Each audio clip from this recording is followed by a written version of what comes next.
चलिए शुरू करते हैं आज का न्यूज़। 19 फरवरी। देखिए खूबसूरत सी पक्षी, इसका नाम क्या है? इसका नाम है लैपविंग। क्या नाम है? लैपविंग। अच्छा, ये किस तरह का बर्ड है? तो देखिए यहाँ पे लिखा हुआ है आपका। हम्म,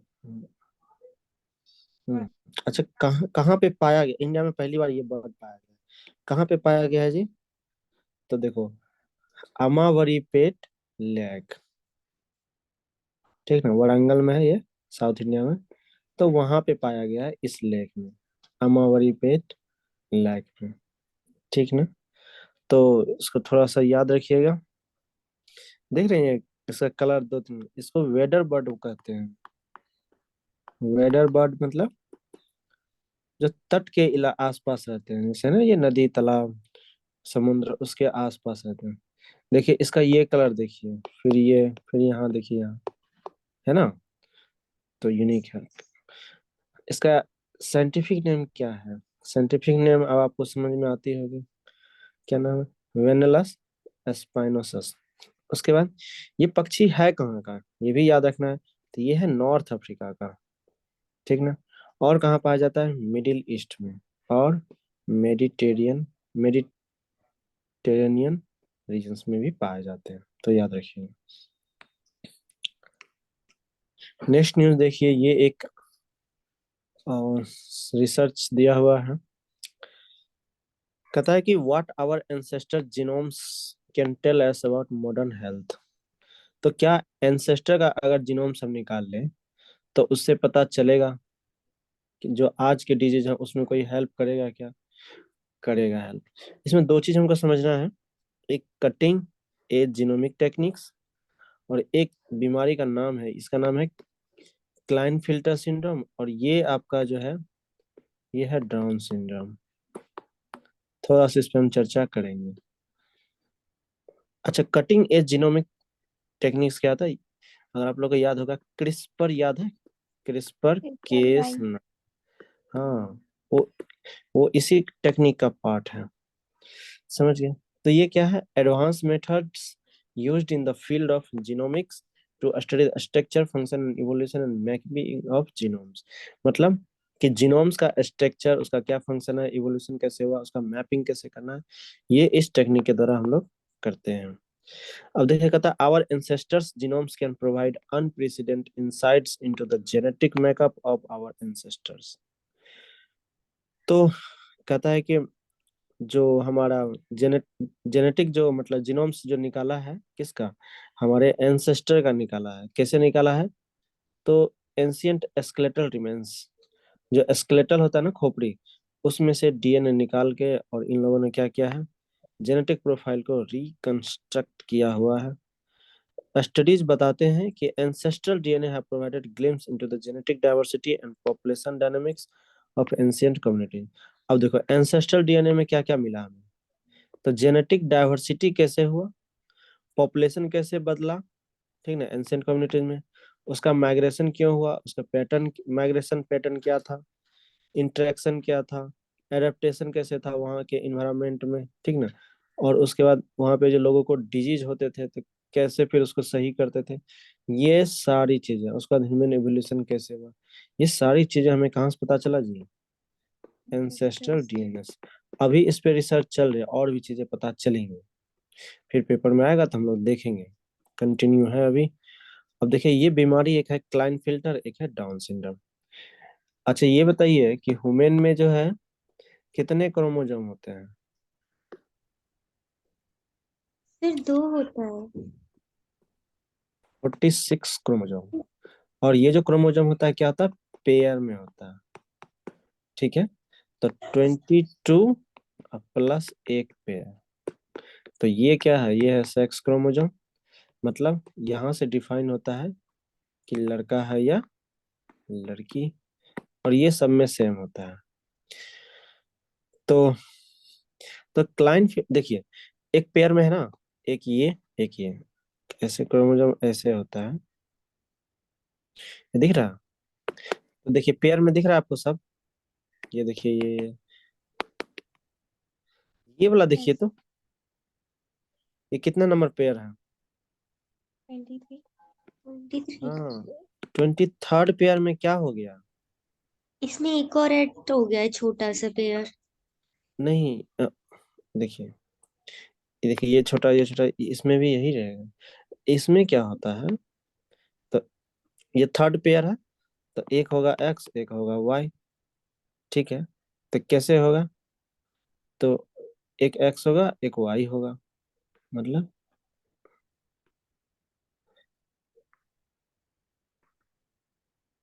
ऐसा होगा। ठीक है ना? मतलब एक ये और ये होना चाहिए। एक एक्स्ट्रा बढ़ गया ना ये, ध्यान से अब देखिए, बढ़ा? नहीं बढ़ा। बढ़ गया सर। तो एक, इसमें क्या है, थर्ड पेयर जो क्रोमोजोम है, वहां पे एक एक्स क्रोमोजोम क्या हो गया जी, एक्स्ट्रा हो गया। समझ गया? अब देखिए, अगर डाउन सिंड्रोम की बात करेंगे, तो यहाँ पे क्या है, तो यहाँ पे दो था, एक यहाँ पे बढ़ गया, तो 21वां नंबर पे क्या हो गया, 3 क्रोमोजोम हो गया। तो इसलिए इसको ट्राइसोमी भी बोलते हैं। बोलोगे यहाँ बोल सकते, यहाँ नहीं बोल सकते। यहाँ दोनों दो रंग है ना, यहाँ एक ही जैसा है, मतलब एक ऐसा है, एक ऐसा है, और एक हो गया एक्स्ट्रा हो गया, तो यहाँ पे क्या हो गया, ट्राइसोमी। कितने नंबर क्रोमोजोम पे है डाउन सिंड्रोम? 21 नंबर पे। 23।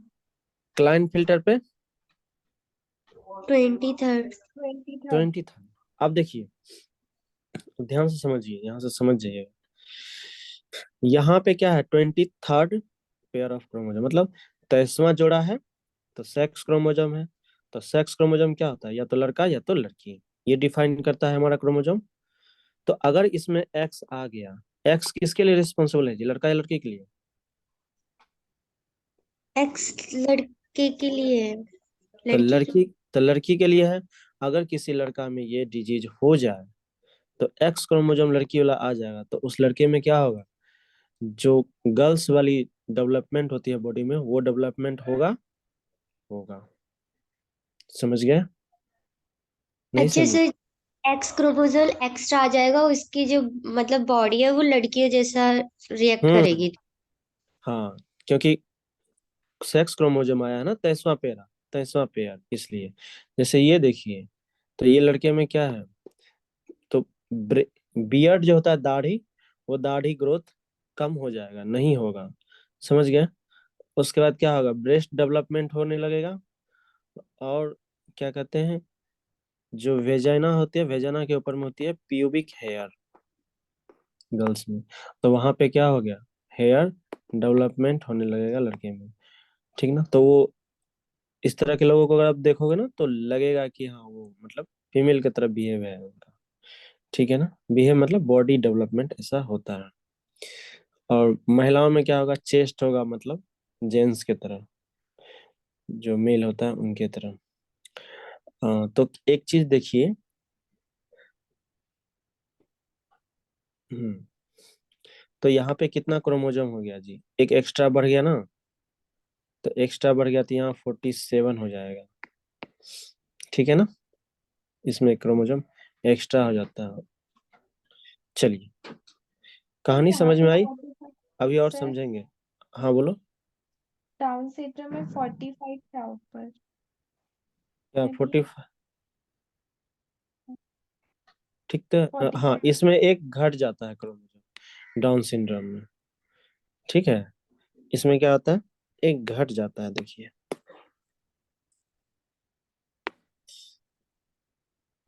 तो यहाँ पे क्या हुआ, 22, इसमें एक क्रोमोजोम घट जाता है डाउन सिंड्रोम में। ओके। प्रथम इतना याद रखिए, वो बहुत लंबा चौड़ा है जेनेटिक्स उसका। अब देखो, समझते हैं क्लाइन फिल्टर सिंड्रोम। ये एक जेनेटिक कंडीशन है, जिसमें क्या होता है, when a boy is born with an extra copy of X chromosome. तो जिसमें क्या होता है, कि ये बीमारी लड़कों में होता है, क्लाइन फिल्टर। तो इसमें क्या होता है, एक एक्स क्रोमोजोम जो है एक्स्ट्रा हो जाता है उस लड़के में। इसकी वजह से क्या होता है, affects male and often is not diagnosed until adulthood. तो ये मेल को अफेक्ट करता है, और इसे पता कब चलता है, मतलब क्या इसे डायग्नोस कर सकते हैं? तो हाँ, जब तक एडल्टहुड नहीं आए, मतलब जब तक वो मेच्योर नहीं होगा तब तक पता नहीं चलता है। उसके बाद ये क्या करता है, एडवर्स इफेक्ट डालता है। जो टेस्टिकुलर ग्रोथ है, तो उसमें क्या होगा, स्मॉल टेस्टिकुलर ग्रोथ होगा। अगर टेस्टिस स्मॉल होगा, मतलब स्मॉल ग्रोथ होगा तो क्या होगा जी, स्पर्म बनेगा नहीं, बनेगा या तो कम बनेगा या तो बनेगा ही नहीं, तो लोअर प्रोडक्शन ऑफ टेस्टोस्टेरोन होगा। फिर उसके बाद क्या होगा, रिड्यूस्ड मसल्स मास। तो जो मसल्स का मास होता है वो क्या हो जाएगा, घट जाएगा इसमें। Reduced body and facial hair, तो बॉडी में जो हेयर है वो घट जाएगा। और इनलार्ज्ड ब्रेस्ट टिश्यू, तो ब्रेस्ट टिश्यू का यहाँ पे क्या होगा, इसमें ज्यादा डेवलपमेंट होगा, तो इसलिए महिलाओं जैसे ब्रेस्ट डेवलपमेंट होने लगेगा। चलिए अब कहता है कि most men with Klinefelter syndromes produce little और नो स्पर्म। तो जिनके जिस लड़के को या जिस आदमी को ये बीमारी होती है उसमें क्या होती है, स्पर्म जो है बहुत कम या प्रोड्यूस होता ही नहीं है।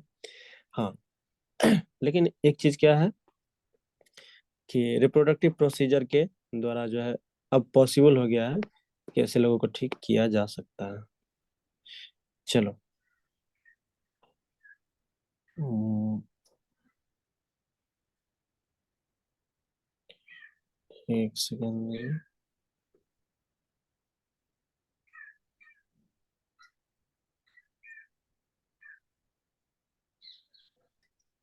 हम्म हो, अच्छा ये क्या हो रहा है, ये देखिए डाउन सिंड्रोम, तो डाउन सिंड्रोम को ही क्या बोलते हैं, ट्राइसोमी 21। ये याद रखिएगा। ये क्या है, जेनेटिक डिसऑर्डर, इसके द्वारा क्या होता है, caused by the presence of all और part of the third copy of chromosomes. तो 3 कॉपी हो जाता है एक ही क्रोमोसोम्स का। अब देखिए क्या हुआ, यहाँ पे क्या है, पेयर में होना चाहिए ना, जैसे यहाँ क्या है, पेयर में है, मतलब ऐसा होना चाहिए। लेकिन यहाँ पे क्या है, एक ही तरह का, अच्छा, एक ही तरह का क्या है, तीनों हो गया, तो एक घट गया ना, नहीं समझे? हाँ सर, समझी हाँ, समझी पेयर। तो इसलिए एक माइनस यहाँ है। हाँ ठीक, ओके। चलिए थोड़ा सा याद रखिएगा ये, क्या हो गया। अब आगे देखिए न्यूज।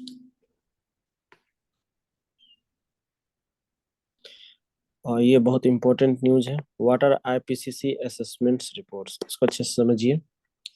तो देखिए 1988 से लेके जो यूनाइटेड नेशन है, inter governmental panel on climate change, जिसको आईपीसीसी भी बोलते हैं, तो इन्होंने क्या किया, 1988 से लेके अब तक 6 रिपोर्ट्स जारी किए हैं। ठीक है, हर साल इसमें से एग्जाम में से क्वेश्चन रहते ही हैं। तो इसमें क्या बोला गया, 3 स्पेशल रिपोर्ट्स रहते हैं और 3 मेथडोलॉजी रिपोर्ट्स होते हैं, मतलब 3 कुछ पब्लिश करेगा क्या हुआ नहीं हुआ, मतलब क्या बोलते हैं उसको, डेटा। और 3 जो है मेथडोलॉजी रिपोर्ट्स, मतलब कि उपाय बताएंगे क्या करना चाहिए नहीं करना चाहिए। तो इनके द्वारा क्या होता है, that provide guidelines for estimating green house gas emissions and removal, कि ग्रीन हाउस गैस इमिशंस को क्या किया जाए, कैसे लो किया जाए, कम किया जाए, और इसे कैसे रिमूव किया जाए। किसके द्वारा ये पब्लिश होता है, आईपीसीसी के द्वारा। ठीक है, आईपीसीसी रिपोर्ट के द्वारा। तो 3 रिपोर्ट जो है आईपीसीसी से, ठीक ना, मतलब 6 साइकिल हो चुका है, ठीक ना। तो 6 असेसमेंट साइकिल, इसका 6 साइकिल कहता है वर पब्लिश्ड इन 2021-22 में ये पब्लिश हुआ था, 6 असेसमेंट साइकिल रिपोर्ट। कहता है this documents prepared by scientist from the 195 countries that are part of the United Nation framework convention on climate change. तो कहता है कि ये जो तैयार किया गया है किसके द्वारा, जो तो साइंटिस्ट है 195, देखिए इतने कंट्रीज के साइंटिस्टों के द्वारा इसमें रिपोर्ट तैयार की जाती है, समझ गए। और ये जो है एफसीसीसी, मतलब United Nation framework convention on climate change, इसी का ये एक पार्ट है, ठीक ना, जिसमें examine the science consequences adaptation and vulnerability as well as the mitigation aspects of climate change, जिसमें एग्जामिन किया, मतलब ये जो फ्रेमवर्क है एफसीसी, इसी के अंदर जो है एग्जामिन किया जाता है, बताया जाता है कि क्लाइमेट चेंज कैसे बढ़ रहा है, क्यों बढ़ रहा है, कैसे खत्म किया जाए, ये सब सारी चीजें बताई जाती है क्लाइमेट चेंज को लेके। कहता over the years these reports have substantiated the fact that the planet is warming and that humans bear primary responsibility. तो देखो सालों से इसमें रिपोर्ट में क्या बताया गया है कि द प्लानेट, ये जो प्लानेट है क्या हो रहा है, वार्मिंग हो रहा है, गर्म हो रहा है, और इसका जो प्राइमरी रिस्पॉन्सिबल है कौन है जी, ह्यूमंस। आदमी है। Yes. What did the recent report से, तो हाल के रिसेंट रिपोर्ट में क्या बताया गया है, the 6 assessment reports AR6 warned that the time to limit the rise of the world's average surface temperature to 1.5 degree Celsius from the pre industrial area. तो इसमें सीधा सीधी बात कही गई है कि जैसा कि पेरिस एग्रीमेंट में बताया गया, क्या बताया गया कि 1.5 डिग्री सेल्सियस से ज्यादा टेम्परेचर को बढ़ने ना दिया जाए। अब समय आ गया कि इसको लिमिट कर देना चाहिए, ठीक है। लेकिन ये क्या हो रहा है, जो हम लोगों ने पेरिस एग्रीमेंट में समझौता किया था कि 1.5 डिग्री सेल्सियस में ही लिमिट रखेंगे टेम्परेचर को वर्ल्ड का, अब वो क्या हो रहा है, रनिंग आउट हो रहा है, बाहर हो रहा है, मतलब टेम्परेचर बढ़ रहा है। It also suggested some options and strategies to slow warming and to adapt building resilience in natural system, in human made system and in community। तो इसमें यह भी बताया गया है कि क्या स्ट्रेटजी अपनाना चाहिए कि स्लो वार्मिंग हो, मतलब कम गर्म हो, और उसका कैसे अडेप्ट करना है, कैसे नेचुरल सिस्टम को मजबूत करना है, ठीक ना, कैसे ह्यूमन सिस्टम के द्वारा टेम्परेचर मतलब क्लाइमेट चेंज कम हो, इन सारी चीजों को भी बताया गया है। कहता है after the AR6 synthesis report, तो अब 2021-22 में तो ये रिपोर्ट तैयार हो गया है, मतलब 6 साइकिल हो गया इसका। अब क्या होगा जी, AR7 रिपोर्ट, तो इस पे बात चल रही है, ठीक ना, लेकिन अभी तैयार नहीं हुआ रिपोर्ट। चलो, what is mean by global stock take. अच्छा, ये ग्लोबल स्टॉक टेक क्या है, to access the world's progress towards the goals of the Paris agreement, UNFCCC countries conduct a global stock take every 5 years। तो हर 5 साल में क्या होता है, ये जो United Nation framework convention on climate change है, तो इस पे जो बातचीत की जाती है, तो कि जैसे कि मान लो फिर नया रिपोर्ट आएगा, तो क्या होगा, हर 5 साल पे सारे कंट्री के मेंबर साइंटिस्ट वो सब मिलके फिर इस पे रिपोर्ट तैयार करेंगे। तो जब सारे मेंबर्स आके मिलते हैं तो क्या कहा जाता है उसको, ग्लोबल स्टॉक टेक, जब इस चीज के लिए मिला जाता है। द GST इज ए, अच्छा ये GST अलग है, global stock take is a mechanism to measure collective progress, identify gaps and chart a better course of climate change.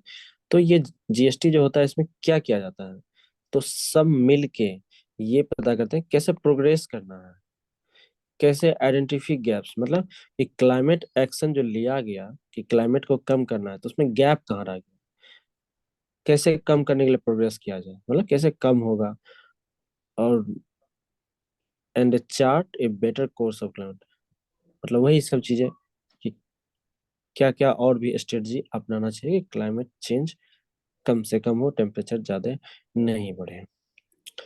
चलिए ये एक न्यूज देखिए, open AI new video generation Sora is making a splash.